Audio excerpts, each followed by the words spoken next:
super excited that everyone has chosen to spend a little bit of time with us today. I know there's a lot of professional development here at UAGC that you can be a part of, but spending time here is really, really fun and engaging. And I'm super excited about our presenter today. Jenny's been here before and presented for us, and she was amazing, so I asked her back. Jenny Miller is a literacy expert with Ann Arbor Public Schools in Ann Arbor, Michigan. She works alongside teachers and students to focus on literacy achievement in grades pre-K and K through 5. Her work includes collaborating with other experts, coaching teachers, and reading intervention. Prior to her current role, she was a classroom teacher. She also provided professional development to new and veteran teachers. She has an early childhood endorsement and English language arts endorsement from Eastern Michigan University. Jenny, we are super excited to have you today. Thank you so much for being here, and the floor is yours. I am really glad to be here with all of you today. And I talked to Letitia a little bit via email, and we decided to kind of change things up a little bit from last year. So as you can see on the screen, last year we talked a lot about writing. And this year, due to just a few things that we've noticed coming out of a year where kids were mostly virtual last year, and then just some things that we're noticing this year. And one thing that really made me think about some of the topics that I'm going to share and some of the activities that I'll share today was when we were doing our kindergarten roundup about a month ago, and parents were asking what they could do to help support their students before coming to school. And usually I just say, read to them, talk to them, play with them. Nursery rhymes. I usually have a repertoire of things that I share. But coming out of our year where things were mostly virtual last year, and in Ann Arbor, we were virtual until about March of last year. So coming out of that year and then coming back this year, because even when we returned in March, the kids were hybrids. We didn't have kids in person all day, every day until fall. So as kids have come back, kids in young fives, kindergarten, first grade, second grade, third grade, really all the way up, we've noticed a few things. And so today I'm going to talk about some of those activities and those skill areas that if a parent asks me this year what they can do to support their child at home before kindergarten or young fives, these are some of the things that I might share with them. At the end of the presentation, I'm going to share with you a link to a Padlet. So if you're watching this recorded later, the last slide will have the link, and you can pause and jot that down, and you'll be able to access a lot of the things that we're going to talk about today. And also you can see here, if you did want to have a little bit more about writing, you can see last year's presentation, which is also on your YouTube channel. In fact, that's the link that I shared there. So let's go ahead and get started. So I wanted to share with you that in addition to being a teacher for about 17 years and now a coach for about 4 years, I'm also a mom. So even though my kids now are in high school and one is in her first year of college now, it seems strange to say, but when I think back and I reflect back on just really the foundational pieces of things that we worked on when they were really young. And so some of these activities are some of those things that we did when they were young, and also some things that I wish that we had done when they were younger. So just to get us started today, a couple of things to keep in mind while we're learning together, that as adults in the room, you are the catalyst for your own learning. So as you see fit, if you're live with us today, you can ask questions, share your learning in the chat, and be involved, but also take care of your personal needs. And so I completely understand cameras being off. I am going to be in professional development myself later today, and we'll be taking advantage of that too. Also, just keeping in mind that this is a time where you can use the new things that we're learning to integrate with the things that you already know, but just taking an opportunity to kind of stretch yourself and think about what's the best that could happen with some of these new ideas. So here is my contact information. If you want to email or if you want to connect on Twitter, feel free to get in contact with me. And as I said, we're going to be talking about some things that we've kind of learned or uncovered in the last 2 years. We're going to start with developing fine motor skills, We're going to move to some phonological awareness fun, songs and rhymes, beginning writing, and we're going to think about emergent storybook reading. So when we're thinking about fine motor development, I was thinking especially about my own children who are now a little bit older, but I was thinking about them when they were young. And some of my kids really gravitated toward really using their hands. In fact, my son still loves pottery. His birthday is on Sunday and he's asked for a pottery wheel, which is totally different than what he does in the rest of his life. But he has always loved really working with his hands and, kind of working those muscles that are kind of prerequisite for some of the later work that we do in writing. But his twin sister, Lainey, she has always been kind of a more gross motor girl. She loves dancing. He dances too, but she really loves dancing and really working her whole body. She loves working out and really, really taking charge of some of those things. So when they got to school and started to do more writing, Drew was really adept with writing very early. And Lainey really didn't care for it. And from first glance, it might have appeared that she didn't really like writing, but she was a prolific storyteller. She could tell stories, and we have videos of some of her stories that are just amazing. But when it came to writing it down, she was reluctant. And I think a big part of that was that fine motor development. So these are some activities that I thought might be really helpful for someone like Lainey. So one thing that I was thinking about is how much kids love to be helpers. And we often give them scissors when we're inside and we help them to cut paper or cut on the line. And we think about, cutting shapes. But when we can give them scissors and really encourage them to be helpers. So maybe you're gardening and you're outside and you're asking them maybe to trim some weeds, or they're practicing cutting the blades of grass. And when they're using those skills in their hands, they're really developing those muscles that are going to help them with later cutting, but also other things like writing. And this can be really fun and engaging because it's something new and different and outdoors. So giving them scissors to help with gardening is one idea. Another thing that I've learned from some occupational therapists is that the same muscles that we use to peel a clementine are the muscles that we use when grasping pencils or scissors. And so helping your child to be independent, starting at a very young age, you can kind of teach them how to peel that clementine. And clementines are nice because the peel tends to release a lot easier than larger oranges. So we're going to watch a preschool student, very young preschool student, who is independently peeling a clementine. You can watch their hands and see those muscles working.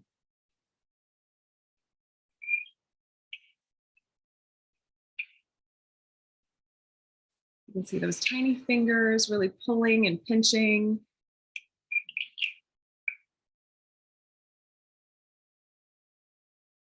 So this child is 19 months old and is independently able to peel that orange. And in addition to being independent and really trying to get that sweet fruit, it's also helping to develop those muscles. Another idea is drawing with chalk. So I'm going to show you a couple of different things that kids can do with chalk that can be really fun and also continue to develop that fine motor. So one thing that you might see students do a lot in early childhood, they love to lay on their stomachs. And when they're laying down on their stomachs, it positions their arms. They have to kind of hold their arms up on their elbows. And then it really works when they're writing and drawing, really works their wrist muscles. And you can see this child has that pincer grasp too. Sometimes we see like the whole hand grasp. This particular child has moved towards the pincer grasp, and getting smaller pieces of chalk is going to encourage that pincer grasp instead of the fist. Another thing that you can do is we see a lot of places have chalkboard walls or an easel. And when children have to hold their hands up to write on the surface, like that's an easel or a wall in front of them, it automatically positions their hand in a way that is moving like they will when they're doing writing later. And this one is really fun. If your children aren't really, sometimes kids are reluctant to do some of these activities because they don't know how to write independently yet, or drawing is difficult. So one fun idea would be to take their toys outside and in the sunshine, position their toys so that there's a shadow and they can start to trace those shadows of those toys. So you can see here in this picture, the child is tracing a dinosaur. And that can be really exciting for them to draw something that maybe they didn't think that they could draw before, but tracing that shadow is helping them to be successful. And then another activity would be then to use a spray bottle. So those muscles again that are squeezing that spray bottle can also continue to develop those muscles that are going to help with later fatigue when they are starting to do more conventional writing. So one idea would be to have them help spray like some indoor plants, to water those indoor plants. Or back to the chalk, it's also kind of sometimes fun to spray those chalk drawings and to see what happens with all the colors when they're mixing together. I heard one parent say that they like to draw monsters and then spray the monsters away. So let's just think for just a moment. If you're on watching the video at a later recording, you might pause the video and think about some things that we've just talked about. If you are joining us live, if you want to share anything with your voice, you can turn your microphone on, or if you want to share anything in the chat. But I'm just wondering if you have noticed any shifts in skill development, especially that fine motor skill. And if you have you tried, how have you supported the development of those muscle groups? So we'll pause for just a minute. If anyone wants to share anything. Jenny, it can be as easy as taking clothespins and having them move them around. I used to use putty. I used to use Play-Doh. I used to use stencils, so many things. But I wonder, is the things that students are using now, like they're playing games with the little remote, is that helping or is that hindering? I don't know if it's making them stronger or not. So we're wondering that too. All of our students were supplied with, our younger students were supplied with laptops at the beginning of the with iPads at the beginning of the pandemic. And then we moved to tablets that had the touch screen. And we're noticing and we're watching students as they're using those, and they're really using an extended finger. Occasionally, they're pinching their fingers to make something bigger or smaller. But we're wondering if some of those skills are being impacted by the use of technology. And while we don't want to abandon technology, technology really helped us to connect with our students especially during remote teaching. And we want to have a balance or a blend to help support some of these skills that we know are going to be important. If you have anything else, please drop it in the chat and we'll continue. So the next thing that we're going to talk about is phonological awareness. And this has been something that I have really kind of doubled down on my own personal professional development over the last couple of years, really studying phonological awareness and phonics, and within phonological awareness, phonemic awareness, and studying how kids are learning all of those skills that are going to help them later with reading and writing. So things like rhyming, things like isolating sounds in words, identifying the symbols or the letters and connecting those to the sounds that letters can make. So we're going to talk a little bit about some ideas that you might try in your classrooms or share with families that can support phonological awareness in a fun way. That's not a flashcard or a skill and drill kind of activity. So one activity might be to play something called letter sound bingo. So this chart that I have on the screen right now is one of the charts that we use in the schools that I work in, but you might have something different, or you might even just Google an ABC chart that has letters and pictures that coincide with the sounds for those letters.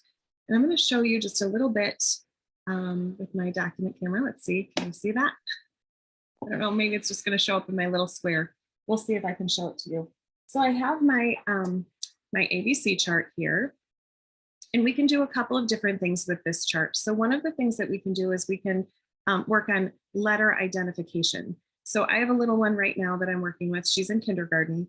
And the other day she was, we were playing this game and she was looking for W. And I noticed that she had to go through the chart A, B, C, and she was saying the letters, the letter names until she got to W.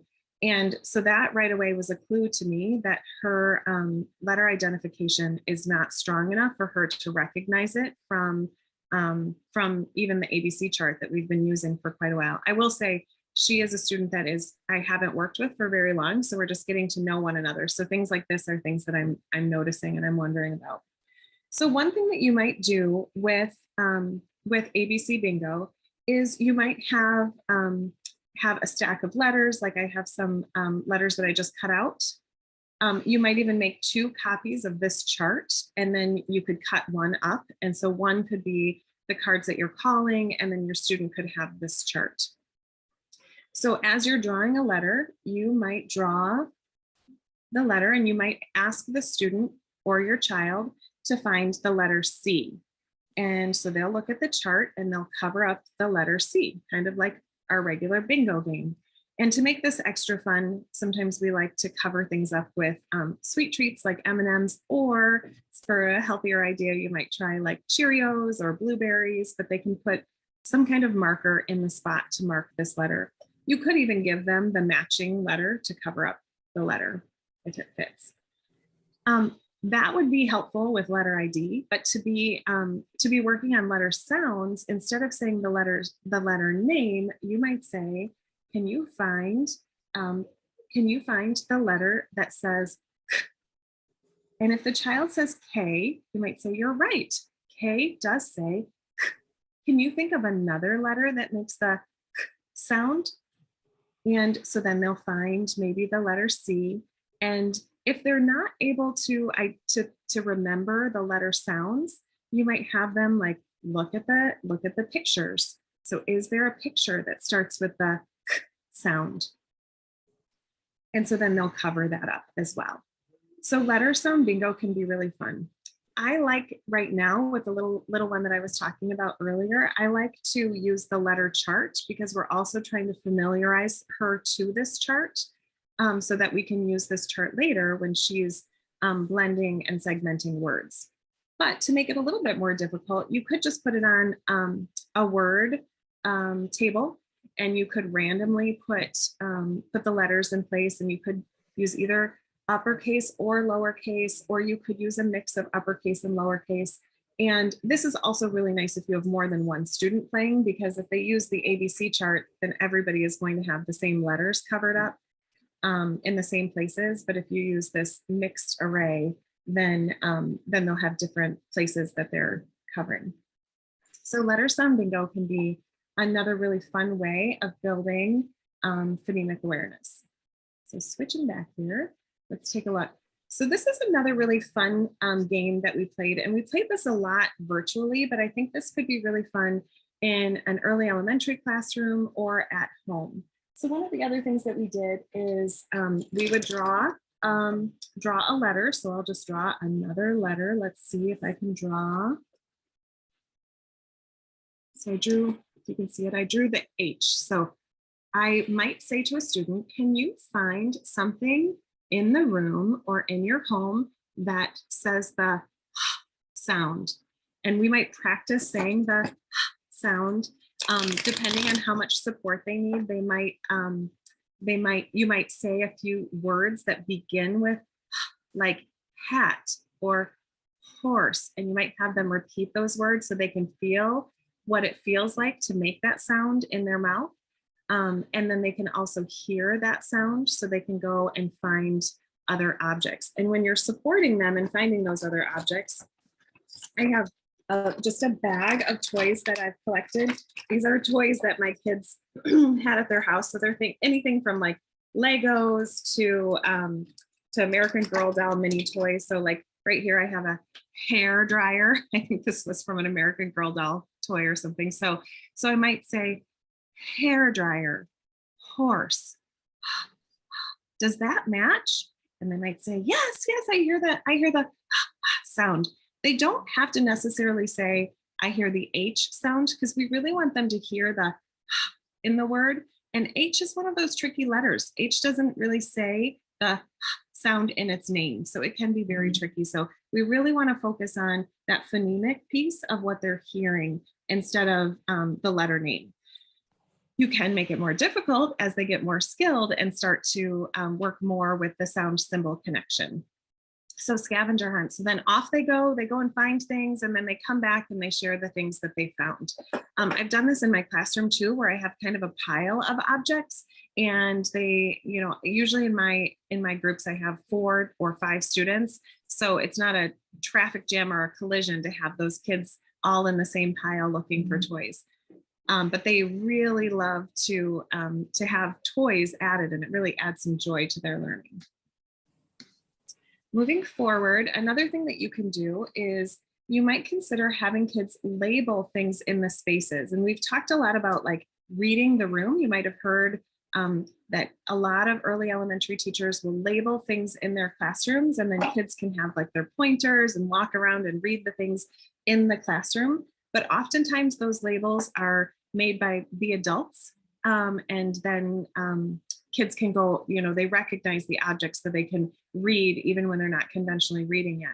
But one way to start to turn over ownership to that is to have kids labeling things in the classroom with beginning sounds. So you might have, I have both an uppercase and a lowercase, depending on the familiarity of the pieces with your kids, with your students. So you might have kids draw a B, and they might walk around the room or walk around the space and find something like a book. And they might stick this B on the book, because book sound starts with the sound B. So you might have them start to label with initial letter sounds, but then they might label even more later as they start to develop even more sounds, and as they start to be able to blend and segment words. Lastly, and I played this today with my kindergarten group and they loved it. So you might also, my little one who is still having difficulty identifying her letters and sounds, this was a really great game for her, because we had a bag, and this is just one of my take-home bags where they can take home books, and it's filled with magnetic letters. So she was reaching inside the bag and she was feeling the letters without looking at it, really tracing it. We talked about tracing it with her thumb, really thinking about that, looking at the ABC chart to see what letter might look like the letter that she can feel. And then she was taking it, she was guessing what the letter was, and then taking it out and checking it and seeing if she was correct. So really helping her to kind of have a multisensory way of thinking about letters. So we're going to move on to another activity that has been really, really popular with the kiddos. So you might have seen like lots of these different toys in your kids in your classroom, or maybe your kids have them at home. So I'm going to switch over really quickly and show you another thing that we can do with some of these toys. So I have these blocks, these big blocks they're called. And when we're working on some CVC words, so words that have 2 consonants with a vowel in the middle, we've been using these blocks instead of Elkonin boxes. So you might be familiar with Elkonin boxes where you might have a page that has the boxes on it, but they've been really engaged using these different blocks. So we can use words with, we can use like CVC words with this. We can start to look at words that have blends or digraphs in them by pulling out a block that a base that has 4 blocks that attach to it. So today we were looking at the word pet. So I took a dry erase marker and I wrote P, and I wrote the E, and then I wrote T. Okay, and then we put these blocks on our base and we said the sounds.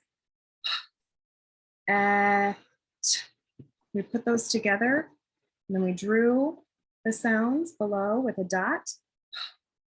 And then we connected those dots and slid the sounds together. Pet.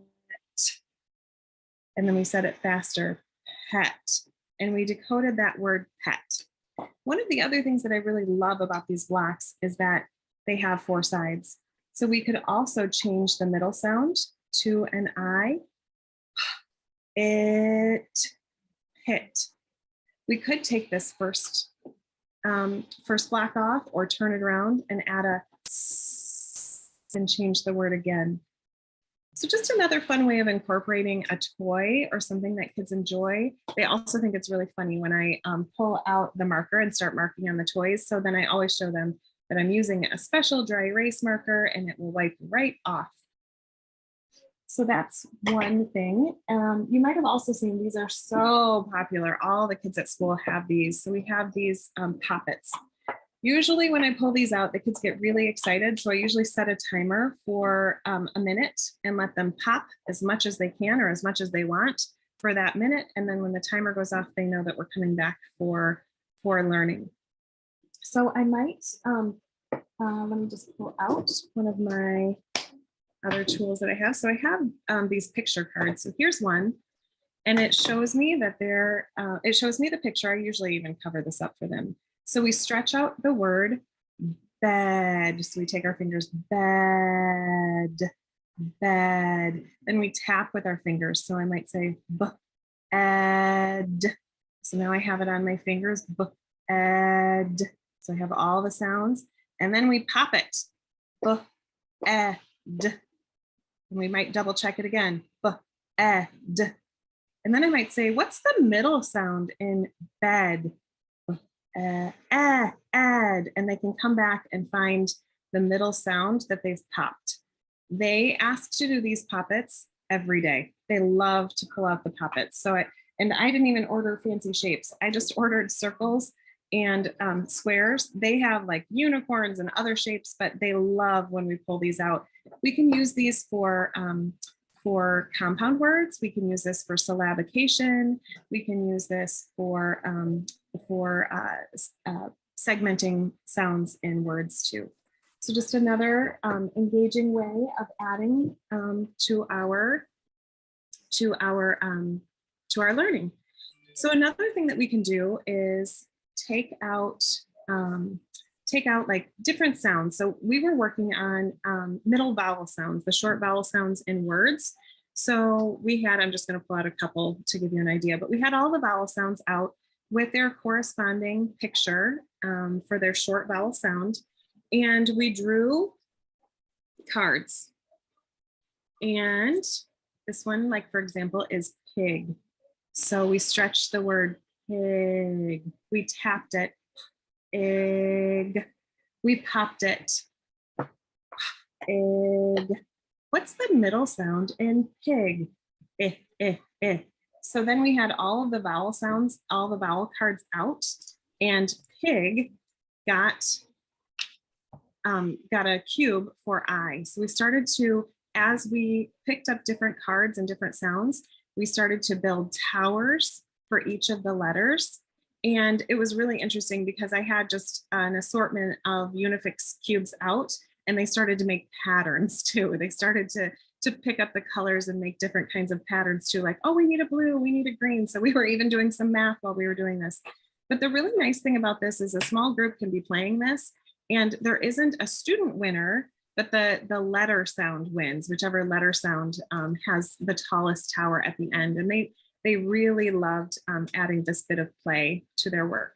So pulling in some of these toys and really thinking about things a little unconventionally. Let me see if I can go back here now. Okay, so really thinking about things just in a different way, just a little bit more unconventionally, makes it really playful, brings some joy to it, and is something that a lot of our kids have in their possession or we have in our classroom already. So thinking about incorporating toys and manipulatives, what's a way that you might incorporate toys and manipulatives to increase engagement with your students? Or how could a teacher support caregivers in doing some of these activities at home that are really playful, don't feel like homework or school?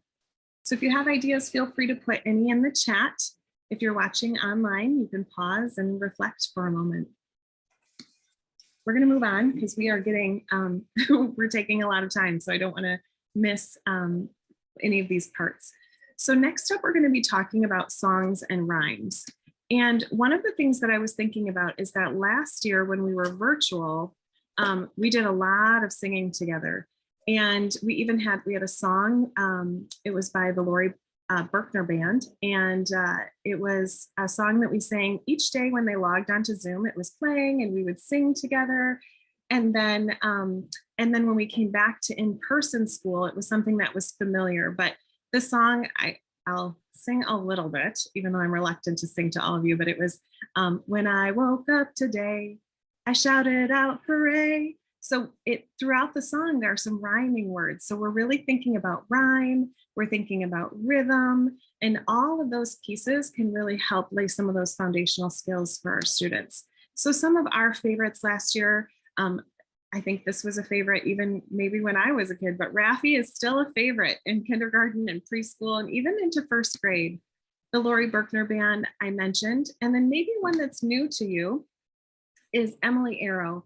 And Emily is a younger songwriter and singer. I think she lives in the Nashville area now, but she writes songs and performs songs and often has motions to those songs. But I would say 90% of the songs that she writes are related to a book or to a story. So you might find a book that you love to read, and then find the song and sing that song. One song that we love is it accompanies the book I Am Yoga, and so we have read that song, and then that song is often a song that we sing, and we do the motions, the yoga motions, while we're singing it to kind of find our center again and to find our way back to an energy level that's conducive for learning. I see somebody saying Dr. Jean too. Dr. Jean is also wonderful. I think there are so many favorites. But singing songs, and these songs especially, are great songs because Raffi especially likes to play with words and songs and sounds. And so it can really help our children with the more complicated phonological awareness skill of manipulation. So I'm thinking of the song I Like to Eat Apples and Bananas. And when he changes the vowel sounds, it's really supporting kids hearing and manipulating sounds. And then we can accompany that with ideas in their reading and writing. So I'm going to show just a quick video clip of a teacher she has her Willoughby. Here's my little Willoughby. And she has her Willoughby, and she's going to do a little bit of singing with her class. And you'll see how the kids are manipulating the sounds in this song. Here comes Willoughby, and Willoughby is ready to rhyme. Willoughby, Wallaby, wee, an elephant sat on me. Willoughby, Wallaby, wee, an elephant sat on you. Willoughby, Wallaby, waiting, an elephant sat on Hayden. Willoughby, Wallaby, wheeling, an elephant sat on Leland. Willoughby, Wallaby, whoa, an elephant sat on Noah. Willoughby, Wallaby, why-ya, an elephant sat on Maya. So when we sang the song Willoughby, Wallaby, woo, and we got to Mila, and we sang Willoughby, Wallaby, Weela, and then we said, the elephant sat on Mila, they could hear the difference between Weela and Mila. That is useful so that when we're sounding out words, they can hear the first sound in a word and it connects. So I want to share that video is from a resource that we have available to us here in Michigan, but it's also available to anyone really. So we have a website called literacyessentials.org, and some researchers, including Dr. Nell Duke, Dr. Susan Lallier, Dr. Tanya Wright, I'm going to forget, Dr. Tallier, I think is her last name. Some experts in their field came together with a task force for Michigan early literacy and determined based on the research and based on really a lot of research, and it's all referenced in these tools, but essential practices in literacy for our students. So there are essential practices for pre-K, I'm sorry, it would be birth to age 3, and then pre-K, and then K through 3, and 4, 5. So you can take a look by visiting literacyessentials.org. You can take a look at some of those resources. And there's not only just the printed essentials, but also there are modules with videos like the one I showed you. Oh, let me see if I can get to the next one. Okay, so what are 2 ideas so far? I was just looking at the chat too. So what are some ideas so far that you think could support our learners at home and in school? And what are some ideas that we could add to the things that I've shared already to support learners and caregivers?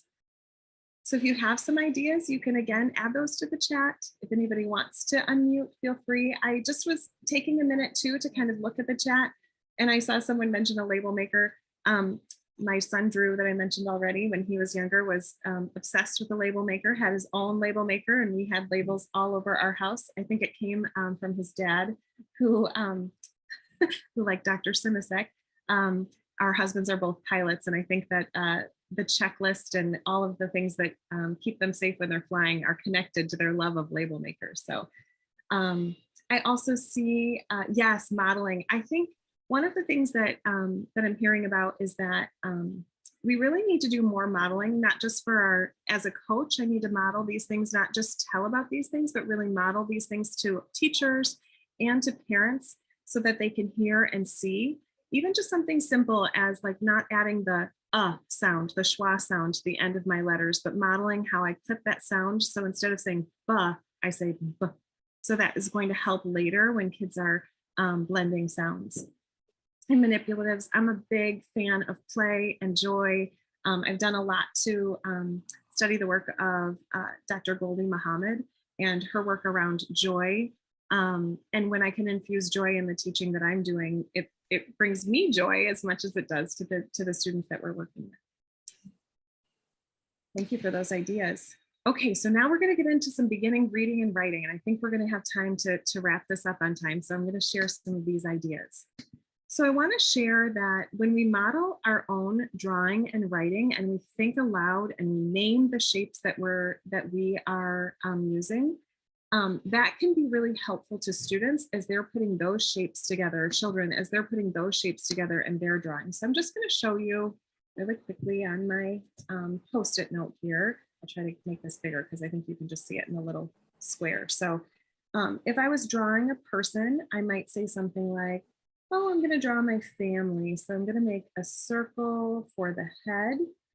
And then I'm going to make an oval for the body. And maybe the child that you're working with has a piece of paper, and they might be also thinking about using some of these shapes as you're making them. I'm going to make a line for one arm and a line for another arm. I'm going to make some legs with lines and then maybe a straight line for the feet. I might draw it another way. You can see in the picture that maybe instead of making an oval for the body, I just make a stick for the body. And I say, oh, that's another way I can make a person, is by just making their body a stick.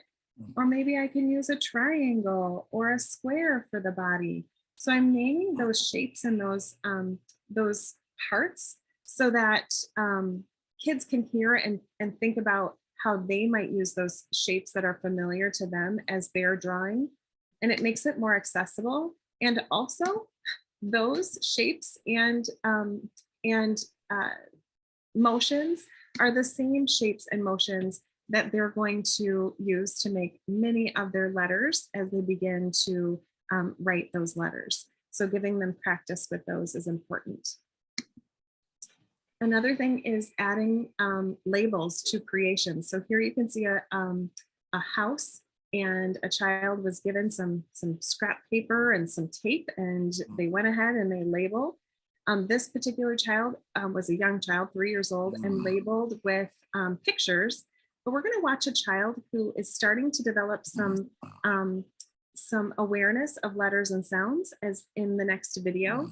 And this is a video that was shared on some resources for parents from Teachers College out of Columbia University. And so you'll see in the corner, his mom shared this video. So you'll see his mom there explaining. So here is a picture of a little guy in kindergarten adding labels to his creation.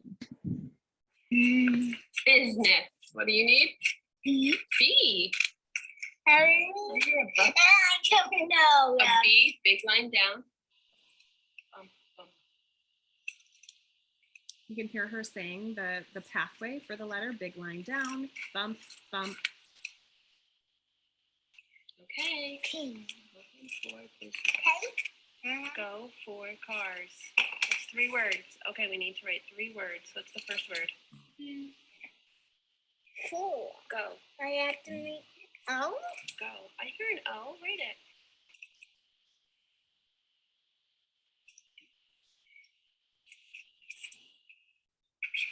Go. 4. Is it sound? What makes that? B. V makes a similar sound. This is F makes that.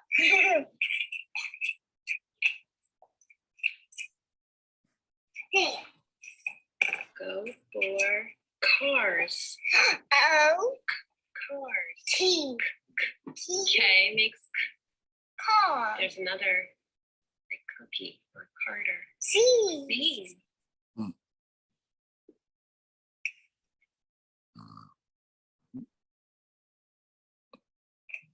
Can you read it to me? Go for cars. Excellent. Where should we put Doesn't say that? go for cars. I can read it. You can read it too. Read it. Go for cars. All right, where's it going to go on your? So a couple of things to point out in this video is that it's really asset minded. It's really strengths based. So focusing on what the child can do. So there were a couple of times where someone, someone who is more adept at conventional writing might have been like, no, that's not right. But instead really focusing on what the child is doing and what the child is approximating. And even when the child said, does it say go for cars? She said, well, you can read it and I can read it. So it was really celebrating what he was able to do. And she even was helping a little bit with the difference between the sound and the v sound and helping him to distinguish some of those things. But you can see the joy and you can hear the joy in their voices there as she's coaching him and playing alongside him and making those labels. Oops. Oh, let me get to the next part. So that leads us to some storytelling. And so another piece that's really important for our kids is just the ability to tell stories and to retell stories. They might be stories from their lives. So sometimes parents might take a time of day, maybe it's dinner time, or maybe it's before bedtime. Sometimes at our house, it was during bath time. Those were some of the best conversations, but recounting the parts of their day. You might even give them like on their hands, you might even start to say like, well, what happened first? And what happened next? And you might start to give them some of those transition words. They can start to like tell their story across their hands in sequence or in order of the events that happened, but just giving them opportunities to tell stories from their lives, but also tell stories, maybe retell the stories that you've read, are going to build joy and motivation and engagement for beginning reading. So this next video is a video of actually my friend of mine. It's a video of her daughter, and she recorded this when she was 4. Anaya loves the camera and loves to have videos shared with her friends and family. So Anaya is reading a book, and you'll notice when Anaya is reading this book that this particular story is about a child who is adopted from China. And the thing that I want to really highlight for you is that Anaya sees herself in this story. So if you're familiar with Rudine Sims Bishop's work around windows and mirrors, this is an opportunity for Anaya to see herself in text, and you'll see some of the joy that she gets as she's reading emergently this book.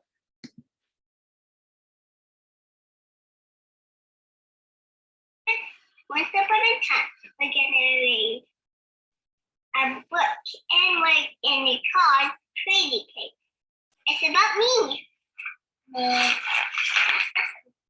Okay, once upon a time, there were a lot of people, babies in bed, and like, and actually, when they put two babies in bed share, then they have enough cribs. And a mother said they need a new baby, and they got one and raised them and raised it.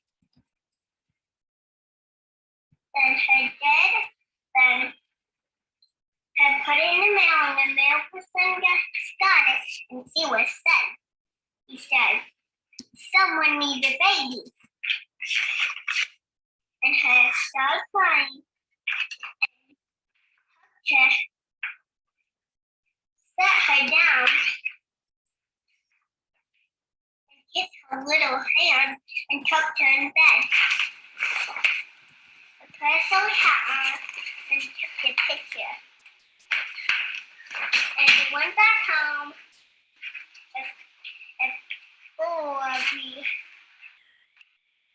Before we leave, we should say goodbye.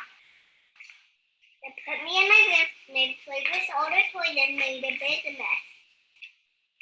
They tucked me in bed, they get me presents, and mother carried her and sang a song and gave her body. She hugged me, and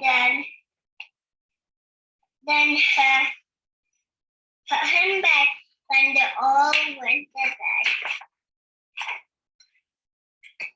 Yeah, do it again. I love that when she finishes, she's like, let's do it again. She also sometimes in her videos will say, she'll list who she wants it sent to. So can you send it to Jenny? Can you send it to grandma? Like she'll kind of go through, but just the joy that she has in retelling and re-experiencing this story, but also the connection that she has to this story and her own life and her own story is helping to build important identity and joy in who she is. And oops, then my videos keep playing. And Lisa also put the reference that I made earlier to Dean Sims Bishop's work. And she said that her clipboard multiplied it a few different times, but you can find the work from Rudine in her message in the chat. So just thinking about these budding readers and writers, thinking about what activities might have come before this reading and writing that they were doing to support them, and what skills or strategies did you notice that were independent now as these 4 and 5-year-olds were reading to us or writing? Yeah, modeling is an amazing tool for really supporting kids, and not just modeling, but inviting them to try it out. So modeling it, doing it, and then inviting them to try it too is really important. And it builds independence. So one thing that I've really been working on lately is adult principles of learning. So this next slide is about integrating anything that might have been new today in this presentation with the work that maybe you've already begun in your classes, in your professional spaces, classrooms or otherwise, or maybe even in your homes. So one of the quotes from Pernell Rip that I use on this slide is, "Don't let new ideas become forgotten plans." So if you're watching now live, you might take a moment just to jot down some ideas to these questions that I'm about to post. If you're watching virtually or on YouTube, you might pause and just take this opportunity to reflect, to integrate some of these ideas. So think about 2 or 3 ideas that you found valuable today. How might this new learning shift items in your current practice or ideas in your current practice? What are your hopes and intentions for incorporating these practices or resources into your classroom or your home or wherever you might be working with children? And finally, before you leave today, thinking about the steps that you're going to make or the steps that you'll take to make this shift. I always say that a goal is just a wish without a plan. So taking the opportunity before you leave this space to really reflect and integrate your knowledge is going to be important to bring this knowledge into practice. So as promised, you'll see on this slide the link to the Padlet that I promised with these resources. So if you are here, let me see if I can get here. Oh, no, I'm going to put the link in the chat for anyone who's here. I'm just going to have to flip over to get it. And I'll put that here for you. But if you're not here with us, if you are watching virtually, you can use the link that's on this slide to find these resources. So there it is for you. So if you have any questions or comments about anything that that was presented today, I really was thinking about application. I looked back and saw some of your previous presentations, and I didn't incorporate or infuse a lot of theory or a lot of research, but all of these things are research supported practices. But I really was thinking about application, and I know especially for the teachers that I work this time of year, middle to end of April is really the time that their brains are really overloaded. So thinking about application is a much easier lift for them than really processing some heavy theory or research right now. So I hope it was helpful. Thank you for inviting me back. And if anyone wants to stay around, I'll stay around for another few minutes. Jenny, as always, that was super informative, amazing. You always have real life engaging ideas. So we thank you so much for being here. And I want you to jump on. If you have any questions for Jenny, please ask now. I'm also going to plug our early childhood conference in really quick.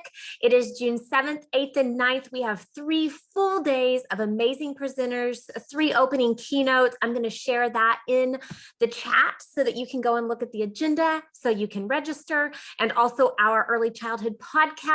If you don't know about it, we are in our 3rd season and we have some amazing speakers on there also sharing that now, but come on the line. You can unmute yourself and ask Jenny any questions that you have of her. Jenny, thank you again so much. I am going to stop the recording. Okay, great. Thanks to everyone for joining.